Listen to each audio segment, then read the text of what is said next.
Got some cool stories to tell. How deep we are now. That'll be 500 feet. Watch your head. You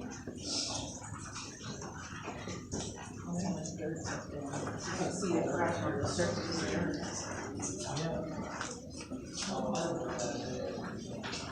not. Probably can't see the crack on the surface here. It's like the. Yeah, we're trying to train some people to get short back there. We're not doing right now, but you can step a bit further. Just watch your jacket so between 47 to 50 degrees. So it's not hypothermic temperature, but it's awfully chilly. So at some point the tour is going on? Well, we do give after-order tours here, and we start them usually either at the beginning of April, mid-March. Right now there's training,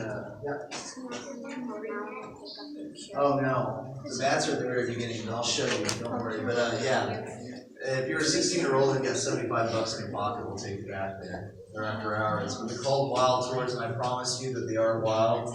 By virtue of the fact that there's a point back there you can do a 30-foot vertical climb, which is why I'm never going back there. But something cool about where we're standing right now, this is actually the deepest beneath the surface we are at any point in the cave. So since we got to the overflow room, we've been more or less level, but since we've been continuing northbound, the ground above us was rising the entire time, and it peaks right up here. So we're somewhere between 300 and 350 feet beneath the surface. Doesn't feel like it, but it's pretty cool.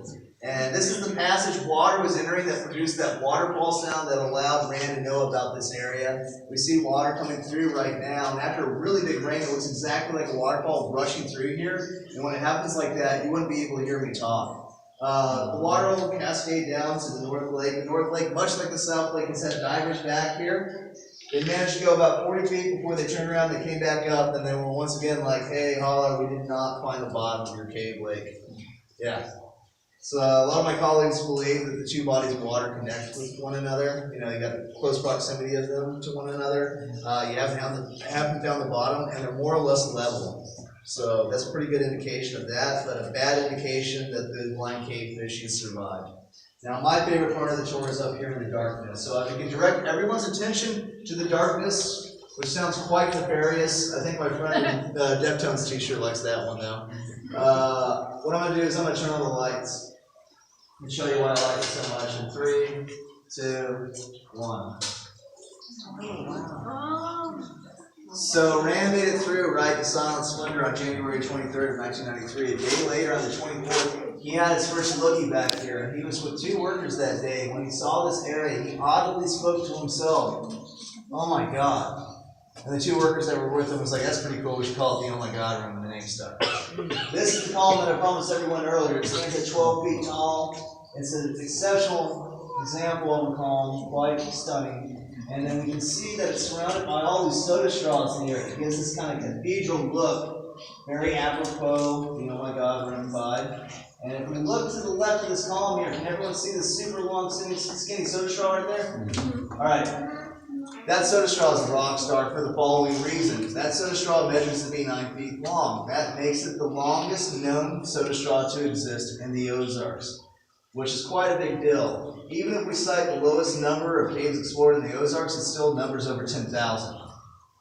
And that's the longest known soda straw anyone's ever came across, which is pretty cool. Now, I always add the caveat here that geologists estimate the vast majority of caves that exist, we don't know that they're there. The number they like to throw around is 90%. I don't know how they got that number, but it's pretty cool that you can have a job where you just make up stuff as you go along. You'll balance it. But yeah, in reality, you know, we probably have a soda straw much longer than that somewhere in the Ozarks. But then again, the probability a human being's going to come across it, see it documented, is relatively low. So for the foreseeable future, that is the longest known soda straw to exist, and it's in our cave, which is really cool. Now, if anyone wants to come up here and take photographs in this area, feel free to have at it.